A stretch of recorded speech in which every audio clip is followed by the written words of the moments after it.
NelsonJoypad.com bring you another original. It's fucking great. I first got to play Giana Sisters Dream Runners while sitting with a couple of the Black Forest development team in a bar at EGX Rezzed earlier this year. Myself and our chief editor had a lunchtime meeting with them so that we could get our hands on a couple of the games that they were in the process of finishing. I sat there with their laptop perched on the small table that we'd managed to commandeer in the quieter section of the bar. I was told about the features of Giana Sisters Dream Runners as I desperately tried to show a modicum of skill. Fast forward 5 months and I have the same sensation as I boot up my Xbox One, only this time there are no developers watching, but unlike last time, I knew what I was getting into. Giana Sisters Dream Runners is a multiplayer focused platform racing game. In short, you take control of one of 4 racers. You have to keep running until a counter reaches 0, and when it does you better hope you're in first place, or you get so far ahead of the competition that they vanish off the edge of the screen. Sounds simple, right? Well, Giana Sisters Dream Runners isn't about to let you off that easily. If you've ever played Micro Machines or Mario Kart, then you're going to be very familiar with many of the elements within Dream Runners. There are 9 levels to choose from, ranging from merely challenging to difficult in the extreme. Each level has its own challenges and obstacles to overcome. There are environmental dangers that need to be navigated and enemies that need to be avoided. It's presented in such a way that rather cliched tropes don't feel that way, from steam bursting from the ground around me to a crumbling floor. Each new danger doesn't feel like it's been sourced from elsewhere, but I was hard pressed to find anything new in Giana Sisters Dream Runners. That's not a criticism, it's a testament to Black Forest's skill at creating a game that recycles so many features, but feels like its own game. You can play against human players or AI controlled bots during these races, and I have to say that the AI, even on easy, can be a struggle. I tried playing against hard bots and found myself floundering almost immediately. That probably says more about my skill level rather than Dream Runners itself, but even when playing against other humans, I found that the bots level was far superior to most of the people that I played with. When I could get a game, that is. I had a lot of trouble joining a game online.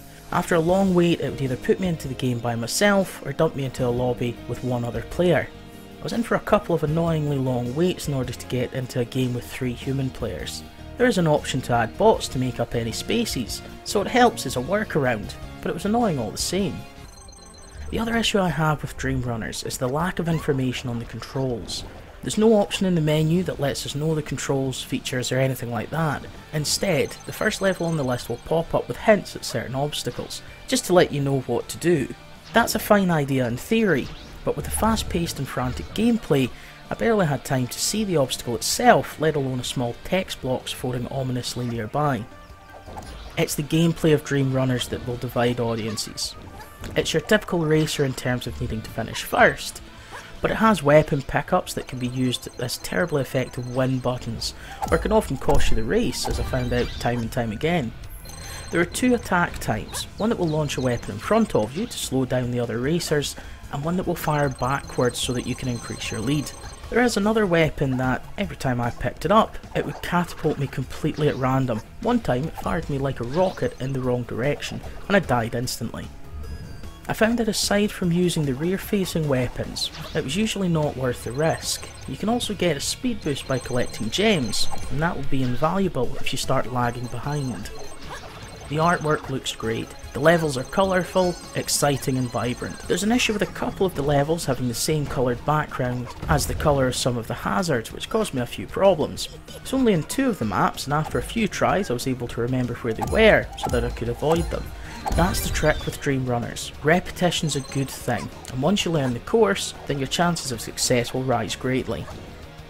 The soundtrack is fantastic too. Each level has its own song, and they're all well paced to the speed of the gameplay. Dotted throughout the levels are switches that can be activated that will either close off sections of the track or open new ones. A skilled player will use this feature to their advantage, and everyone else will have the urge to rage quit. Dream Runners is just that type of game. New characters can be unlocked by winning races on certain levels. There's no practical difference to this change, but it can be easier to spot your racer if you're a robot rather than the standard female racer.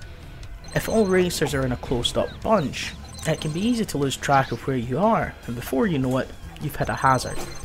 I really like Giana Sisters Dream Runners, but I think it's a melting pot of competitive elements.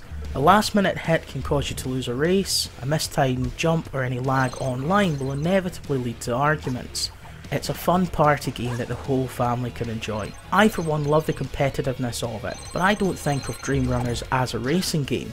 I know it simply as the slayer of friendships. Just make sure you play with someone who isn't a sore loser.